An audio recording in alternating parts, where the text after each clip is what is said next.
hello. Hi. Hello baby. Hello sweetheart. Hello everyone, welcome back to my channel. If you're new here, hi, my name's Claire and this is Yoli.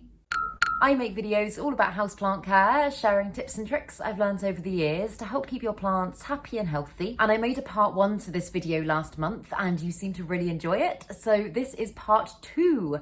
I'm going to take you through another top 10 ridiculously easy to care for, super low maintenance houseplants that I absolutely love. Tell you a little bit about each of them. And yeah, I hope you enjoy it. Let's get into it.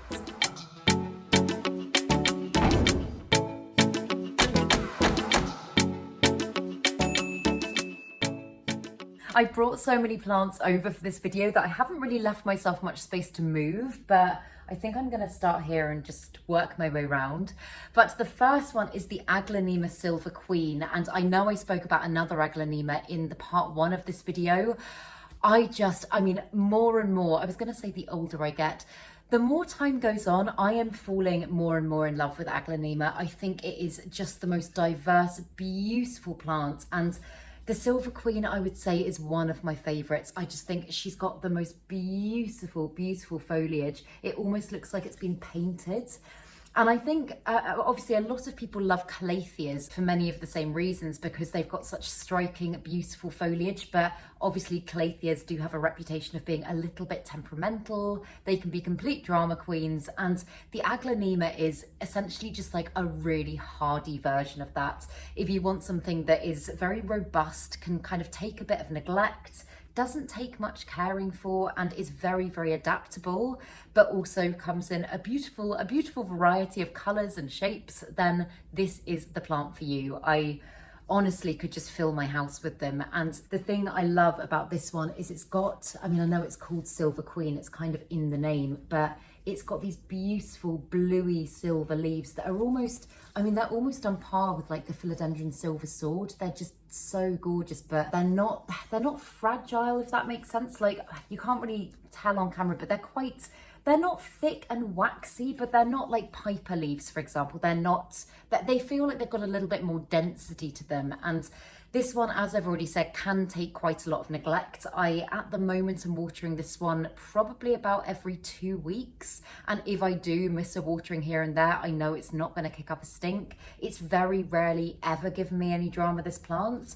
And it's also one that can do very well in lower light conditions as well. I know the spot I've got my one in at the moment doesn't get any sunlight at all. It gets a little bit of, I guess, kind of like medium to low light, but nothing overly bright. And I quite like that because a lot of the time low light plants aren't always the most kind of like interesting, colourful ones. And if you want to add a bit of brightness to a dark corner, then there's not always many options. And Aglaonema is just the best for that. So yeah, I adore this one and would definitely recommend it for beginners. I think it would be the most fantastic beginner plant. I wish I'd known about Aglaonema sooner. I would have got a lot more early on, and I think they probably would have gone a little bit easier on me when I was learning about plants. But yeah, it's stunning. I love it and would highly, highly, highly recommend it. And this next one's a plant that I just feel like doesn't get enough credit. I don't know why people don't speak about this one more. It is the Philodendron Totem, and I just think it's so weird and wacky, and you definitely would never look at this plant and immediately think philodendron. I think the structure of its growth, it's known as self-heading because if you look at the base of it just there, you can see it doesn't kind of vine in the same way as a lot of other philodendrons do. It almost forms in clumps, but I just think it is the most wonderful houseplant and it is so ridiculously easy to care for. Mine's actually very heavy at the moment because I recently potted 2 plants together to try and make it a little bit fuller, and I did it in pon, which, if you know me, is a bit of a challenge for me because pon scares me. But it does seem to have taken really well. It does seem to be doing well so far. As I say, it is a very, very hardy plant. It's one that's never given me any issues at all. I have chronically underwatered this plant so many times and it just doesn't seem to mind. I'm not saying you should do that, but I'm just saying life takes over sometimes. You can't always be totally on top of your plant care. And this one has never kicked up a stink. It's always just been really relaxed, always put out new growth. It's also been in a variety of different lighting conditions in the time that I've owned it. So this, oh, I'm losing track actually. this section here on the right, this is my original plant that I've had for probably about a year now, and this bit was a rescue plant that I got in a rescue box from Grow Tropicals. And as I say, this bit of the plant I've had for a long time, and I've lived in my basement room with it, which had pretty much no natural light or very, very low natural light. It's been in my mum's conservatory that has a day round light, literally the most intense light possible. And now it's probably in just kind of medium light, and as I say, its growth pattern hasn't changed. The size of the growth that it's given me also I haven't noticed a change in, because a lot of the time with certain plants, if you do put them into, like, for example, lower light conditions, you'll start to notice the foliage size decreasing. They'll look a bit leggy, they won't be looking as healthy. And I can't say I've noticed any of that with this plant. It's just kind of rolled with it. And I just feel like it's a plant with a lot of character. And mine's fairly juvenile still at the moment. I'll see if I can find a picture of a mature one and put it on the screen so that you can see. But I just love the randomness of it. And if you watch my other videos, then you'll know that I'm always, like, literally always banging on about texture in plants, because I think when you've got a lot of plants, it's quite nice to have, like, different textures and shapes and colours, kind of differentiating things and breaking it up. And the texture of this plant for me is just, it's like gold. I absolutely adore it. And because of that, when I put it next to pretty much any of my other plants, it still kind of stands out and has an impact, whereas others might just kind of blur into the background.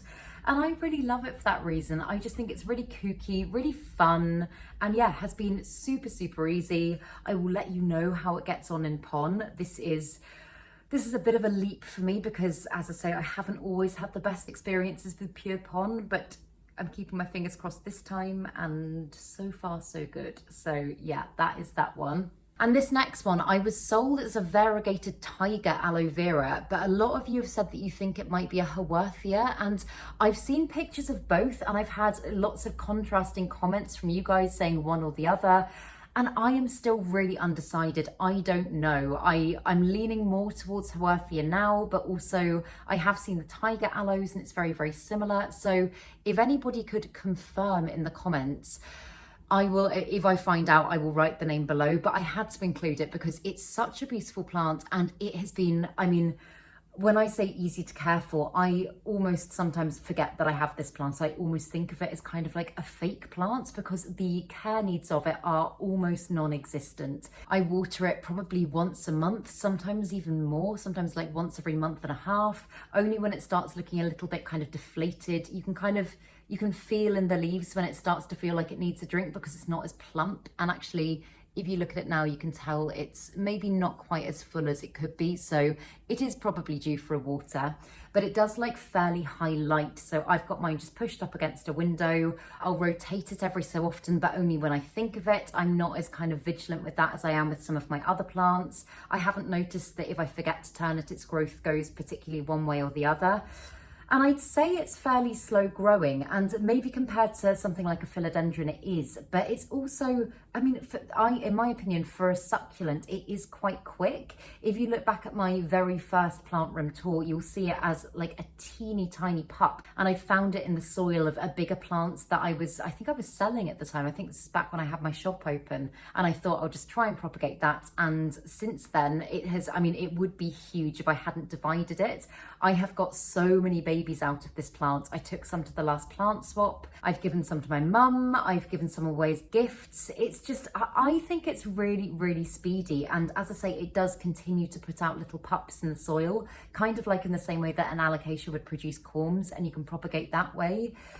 So yeah, whatever it is, it's fantastic. And I know I probably shouldn't have included it in this video without having a full accurate ID, but I still, in my mind, I still think of it as a variegated aloe vera. As I say, I'm kind of leaning towards the idea that maybe it's not, but it ticks all the boxes. It's very low maintenance. It's beautiful. It's super easy to care for. I think the one thing that you would have to watch out with this one, I mean, as you would with all succulents, is overwatering. As I say, I very rarely do water this plant, and I would just be very wary about doing that because I know that it would probably rot very easily. So yeah, but I absolutely adore it. And if you know for sure, then please do drop me a comment down below. And this one I might need to put some clips in of because, I mean, it's big, but it actually, It's actually taller than me. It goes all the way up. This is my Rhaphidophora tetrasperma, and this plant has not been staked at the top. As you can see, she's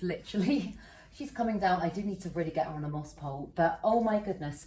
I got this plant probably just over a year and a half ago as a 1-leaf cutting. She was literally that big, propagated her in moss, and now she's taller than me. So ridiculously fast growing.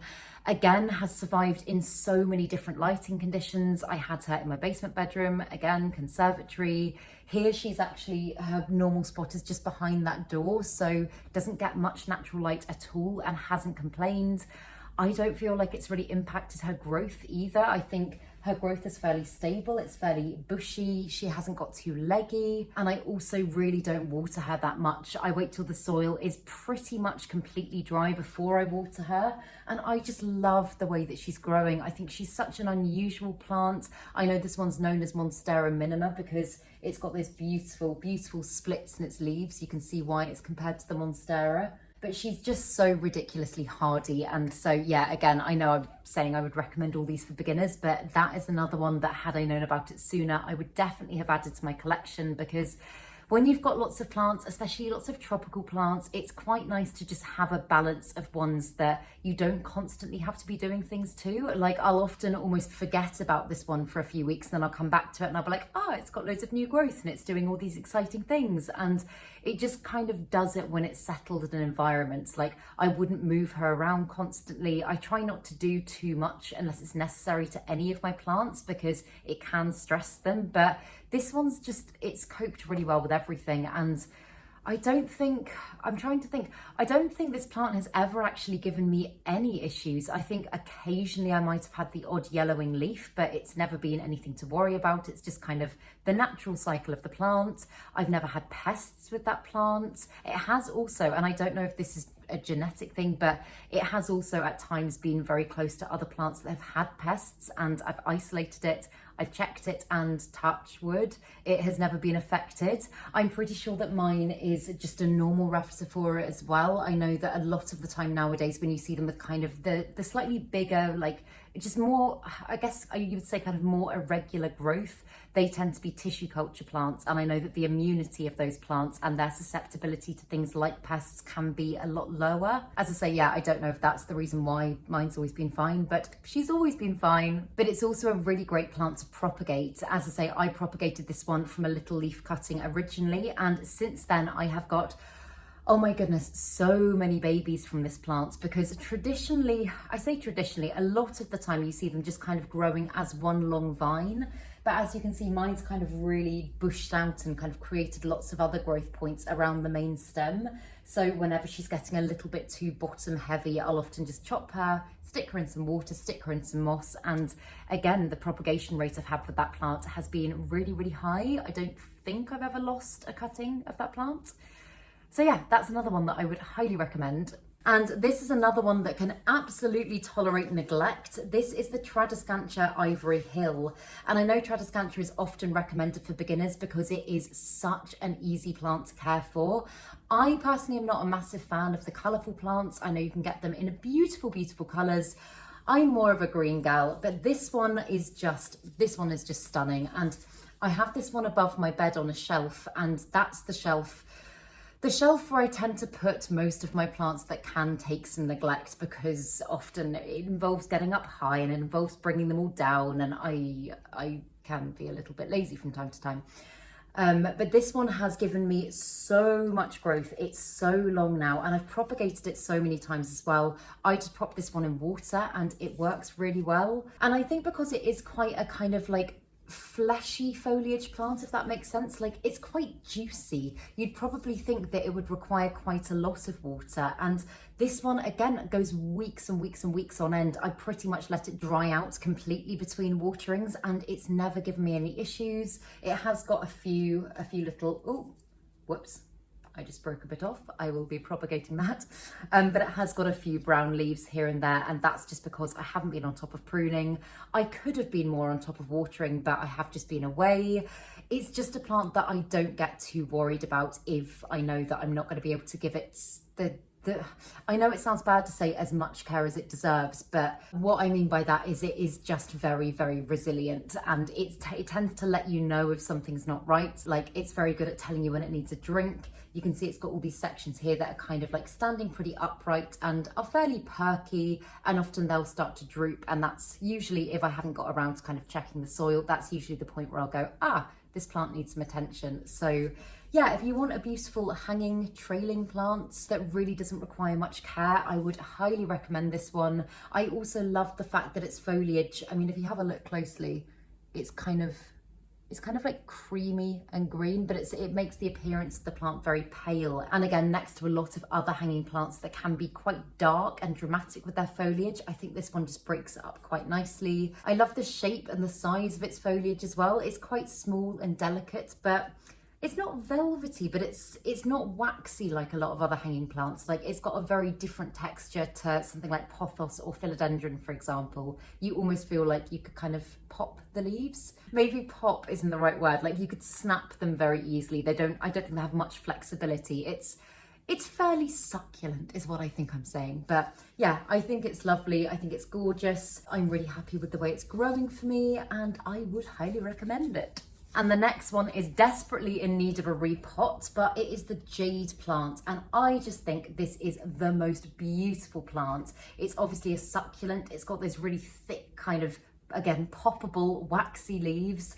And this one for me, this is a really special plant to me, because when I first got this one, it was, I mean, maximum 3 leaves. And that was probably about 3 years ago now. And if you look at the size of her now and how beautiful and tree-like she's become, I just feel really, really proud. And this is a plant as well that you can grow outside, even here in the UK. It's very tolerant of different temperatures and lighting conditions. I personally like growing it indoors, but it's one that I probably will put outside over the summer months. The one thing that you'll notice if it gets a lot of light exposure is that it'll start to get quite sun-stressed and pinky. And often if you do see them growing outside, you'll notice that, I mean, that the whole leaf kind of changes. It can appear a lot more round, and the edges can be kind of really, as I say, like pinky red. And I think that's beautiful, but I also really like how it's looking at the moment. But yeah, in regards to light, as I say, very adaptable. You can grow it in, I wouldn't say low light conditions. I think it would probably get very leggy and stretched if you did that. But mine isn't in bright light at the moment. I would say it's probably in medium light, and it's not a succulent that requires massive levels of highlight. So probably a lot more adaptable than most of the succulents that you'll encounter.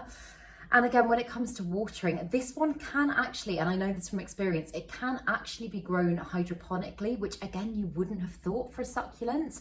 A lot of people do semi-hydro as well, things like pon, leca, perlite, stuff like that.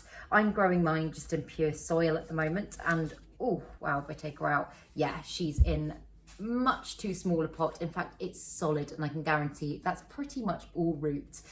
But I only water this one, bearing in mind she's not in that much soil. I only water her maybe once a month or something like that. Again, by the leaves, you can kind of tell when they're ready for a drink, because they'll just become a little bit thinner and you'll be able to kind of squidge them a little bit more. She won't be as plump, she won't be as full. But I always teeter on the verge of under as opposed to over, especially with succulents, just because, oh my goodness, they are ridiculously susceptible to root rot. They are so incredibly drought tolerant. And I think a lot of the time people are tempted to just kind of give them a bit more and hope that that will be good for them.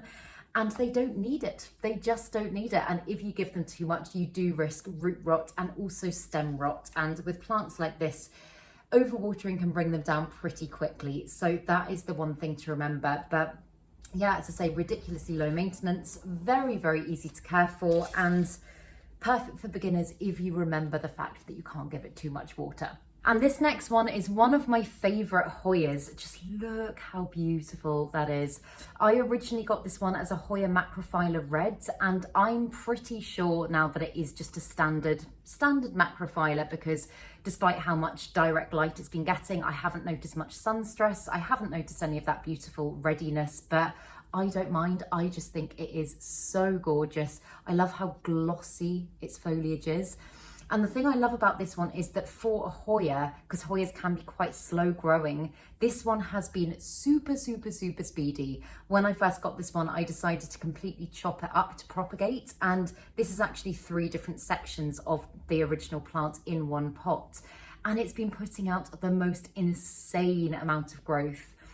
It did also have leaves going all the way up until fairly recently. I chopped it before the most recent plant swap.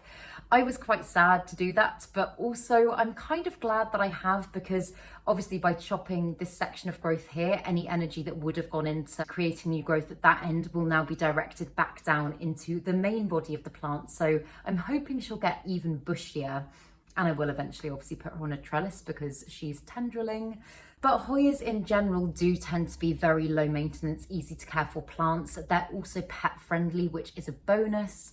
This one, I keep it in my cabinet now just because I've noticed some really insane growth in there when it's in cabinet conditions, good light, good heat, good humidity. But I really don't water it very much. I would say I probably water it at the moment maybe once every 2 weeks, sometimes a little bit more. But it's another one that I let the soil pretty much completely dry out on. It is very, very drought tolerant. It's not going to mind if you miss a watering here or there. It's very easy to propagate. And I've also been experimenting with different ways of Hoya propagation recently, because my go-to has always been either water or moss. And a lot of you were saying soil is also equally as effective. And I don't know why soil propagation has always just scared me a little bit with anything that's not, I mean, I know this is semi-succulent, but for anything that's not like a jade plant, for example. But I did prop some Hoya in soil recently and oh my goodness, it rooted so quickly, and it's definitely given me the confidence to do it more. So if at some point I do decide to chop this up and maybe make it even fuller, I will be probably doing that in soil. But I just love how robust Hoyas are. I love how dramatic their foliage can be. I love how they kind of almost look a little bit prehistoric. Like there's something about them that just doesn't quite look, it kind of looks otherworldly, and that just for me is amazing. I love that, and they add such variety to my collection. So yeah, I would recommend Hoyas in general, but my recommendation for the day is the Hoya macrophylla because it is one that makes me very, very happy. And I know I included the Sansevieria metallica in part 1 to this video, but another unusual Sansevieria that I absolutely love is the Sansevieria Moonshine. I think it is just stunning. I mean, I know snake plants are very well known for being easy, low maintenance plants, but I think the varieties that you can get just maybe aren't shared enough, because I know the Laurentii is very easily accessible. You're seeing the black coral about a lot more nowadays, but things like this, I mean, I can't quite describe the colour, and I don't feel like it's showing up well enough on camera. You can kind of see maybe with that leaf there, it's kind of lime green meets beautiful silver. It's just almost, I mean, almost kind of like iridescent. Like whenever it catches the light, you kind of get a slightly different colour, and it's just the most wonderful plant. It's one that I never have any worries about. It's so adaptable in terms of lighting. You can put this one in super high light. It will also survive in much lower lighting conditions as well.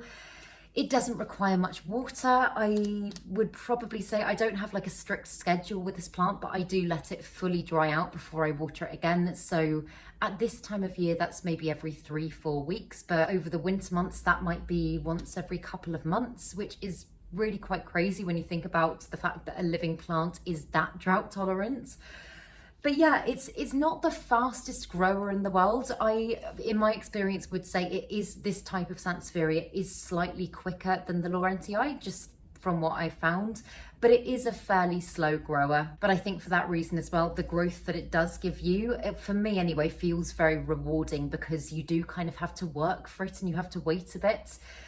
But yeah, it's one that I can just kind of, I know I'm saying I can kind of forget about a lot of these, but I really do mean it with this plant. It's almost feels like a plastic plant sometimes, because I'll be doing kind of my checks on all my other plants and I'll look at this one and I'll be like, no, that one still doesn't need anything doing to it. So yeah, it's fabulous if you want something that you don't have to do a huge amount of care for, and it still looks gorgeous and is very easy and very lovely. And then, okay, let's go for the big one at the back. I haven't spoken about this one in a while. Oh, if I can get it through without knocking everything else over. Whoa. But this is one of my rubber plants. This is my variegated rubber plant, also known as the Ficus Tiniki.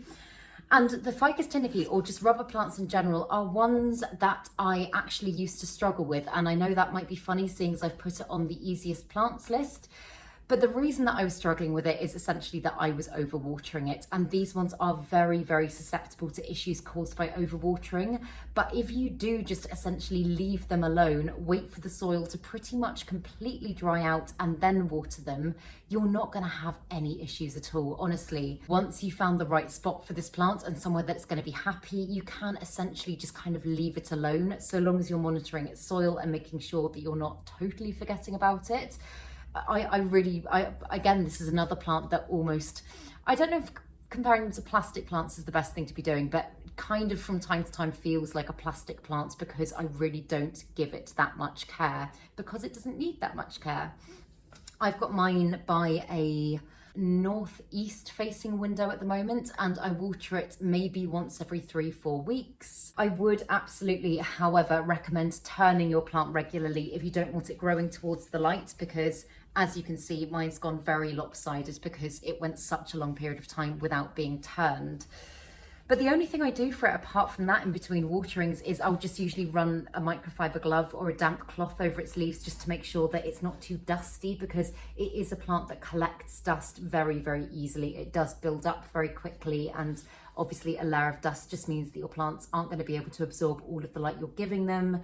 They're not going to be able to effectively photosynthesize. So that's something I do. But apart from that, I really don't do a lot, and it has been very easy to look after now that I've got the hang of it. So yeah, teeter on the underwatering side, wait for the soil to dry out. Although it is very adaptable to lots of different lighting conditions, bright indirect light would be what I recommend.